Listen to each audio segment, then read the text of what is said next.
Yesterday evening, Congressman Brad Sherman confirmed that he was dropping out of Howdy Modi. His decision was especially shocking considering not only that he is co-chair of the India caucus, but also that he recently wrote to his colleagues in Congress to urge them to join the event. Also yesterday evening, Houston-based Congressman Pete Olson doubled down on his commitment to attending the event, writing, "Howdy Modi is about unity, not division." Congressman Olson's short-sighted remarks overlook that, while a shared commitment to the values of life, liberty, and the pursuit of happiness do have the potential to bring the United States, India, and Texas closer together, what we are currently seeing Mr. Modi inflict upon Kashmir is occupation, torture, and death. Modi's actions in Kashmir are merely one of many examples of how and why Howdy Modi is a divisive event which is driving a wedge between the incredibly diverse South Asian communities of Houston, of Texas, and of America. Howdy Modi is a partisan Indian political event designed to promote Modi abroad in order to distract attention from the atrocities of his totalitarian regime in India. Most recently, Modi annexed Kashmir. His regime has mass arrested the entire civil society in Kashmir. The region remains under a communications blackout. In Assam, Modi has made nearly 2 million Indians stateless, primarily Muslims, stateless after stripping them of citizenship. He is currently constructing massive detention camps for these newly declared foreigners.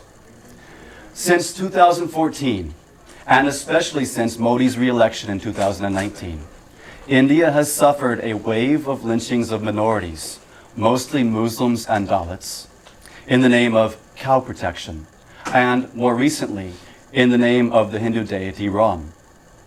Furthermore, Modi's regime recently announced plans to introduce a national law to criminalize religious freedom.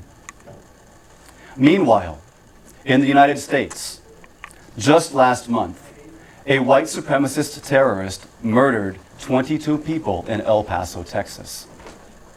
His evil act was inspired by the murder of 51 people at mosques in Christchurch, New Zealand.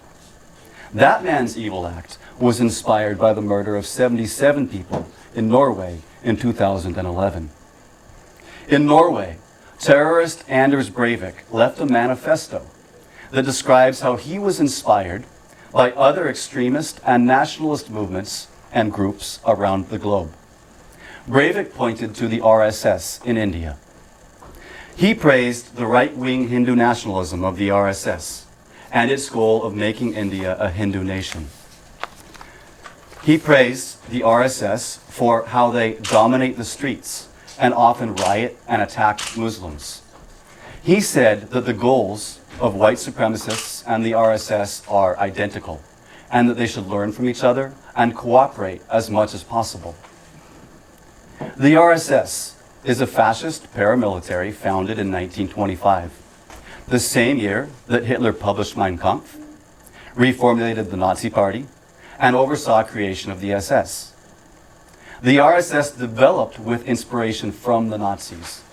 It modeled itself after them in appearance, adopting a uniform that closely resembles that of the Hitler Youth. It also modeled itself after them in ideology. For instance, the RSS's longest-serving leader wrote, I quote, "To keep up the purity of the race and its culture, Germany shocked the world by her purging the country of the Semitic races, the Jews. Race pride at its highest has been manifested here. He called this a good lesson for us to learn and profit by." He further described those who do not glorify the Hindu race and nation as traitors, and called it treason for an Indian to not be a Hindu.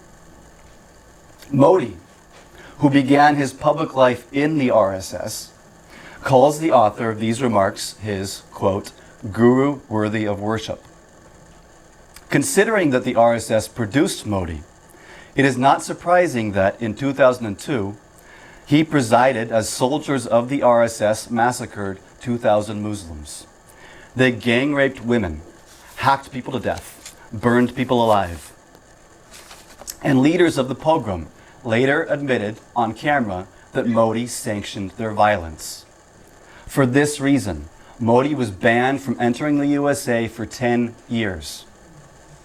Today, under Modi's iron-fisted regime, Christians, Dalits, Muslims, Sikhs, and every Hindu who disagrees with the hate, violence, and supremacy of the RSS lives in fear of their lives.